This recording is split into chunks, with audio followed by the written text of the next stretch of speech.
So did you have any particular, well, for the next few minutes, do you have any hexagram that you would like to get more clarity on?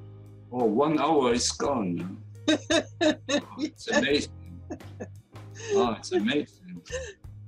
So, and yeah, it was, this time it was really to talk together. No? Mm-hmm. Yeah. I have questions. Yeah, I feel very like a beginner in this. Yeah, it's beginning. Yeah, yeah. I have a book from. It is a German author. It's René from Osten. It's somewhere, the book, I didn't have time. I have this book for years, but I didn't have time to really go in. And he is explaining the I Ching centered on timeline. So how to find out when, what. So, because myself, I find it difficult to predict in the time. If it's not so too far away, sometimes I can say, no, like we will have a hard winter, so it's not so complicated, or there will be, but sometimes in the time, so it's not so easy to, when you catch the information from the timeless space, it's difficult. Let me say something for you about that. When you ask the oracle when you ask the oracle, how should I conduct myself at the meeting I'm about to attend at 10 o'clock this morning or whatever, tomorrow morning, the oracle will give you a prediction.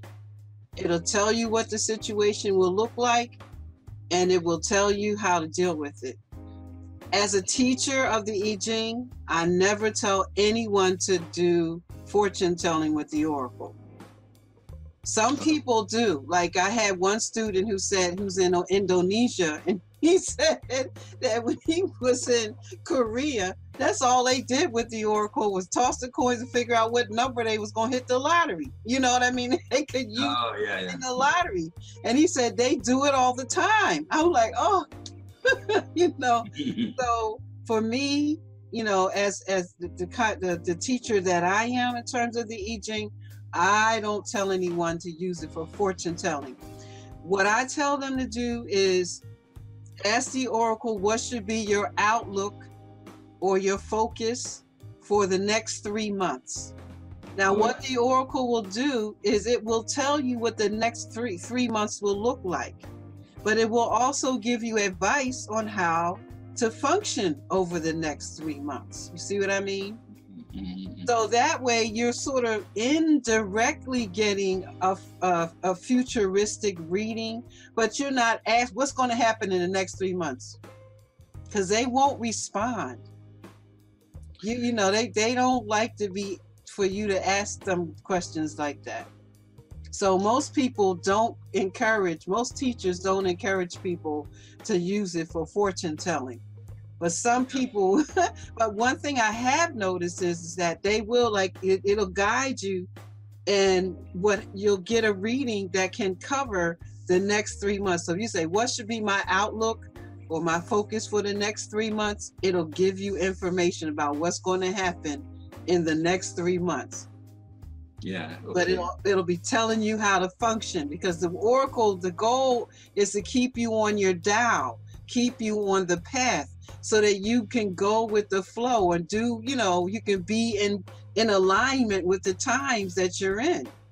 Yeah. If you go, what's going to happen 3 months from now? The oracle's like, what about tomorrow? Well, what about next week? What about 2 weeks from now? What are you going to be doing in between now and 3 months from now? So it's there to guide us and to, you know, help us to grow and help us to expand and develop as whole human beings. and not, but some people will. Like, I have books myself here. You lose something, where is it at? The book will tell you, look over there. I lost my pony. Where's my pony? And you pick the book up and it'll say, lost item, north to southwest or something. You know what I mean? So they'll use the I Ching for almost anything. But yeah. No, my aim is not to use the I Ching for superficial or whatever. No, it's not that. It's I'm questioning myself, and so I don't think that I Ching is the absolute ultimate truth or something like that, but it's very helpful, and besides I think the most important is what comes from our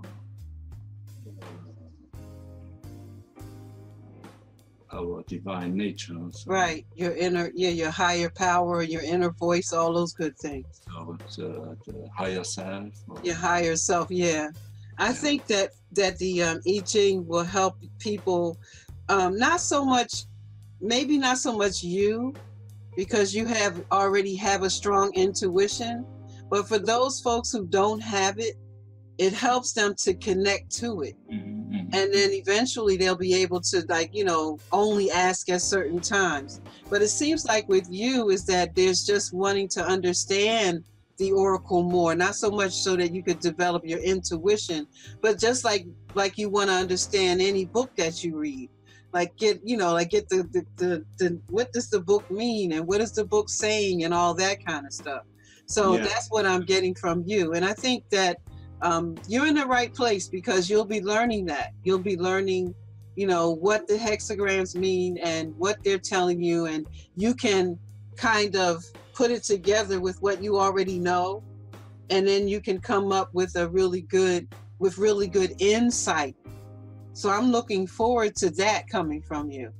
Mm-hmm. In terms of so after you watch the video all the way through the 48th hexagram, drop me an email and let me know what you got out of it in terms of what you could bring to it as well. Okay. Mm-hmm. All right, so I'll see you next week. Okay. All right. Thank you so much. Thank you for sharing. And have a nice, successful week. You do the same. Okay. All right.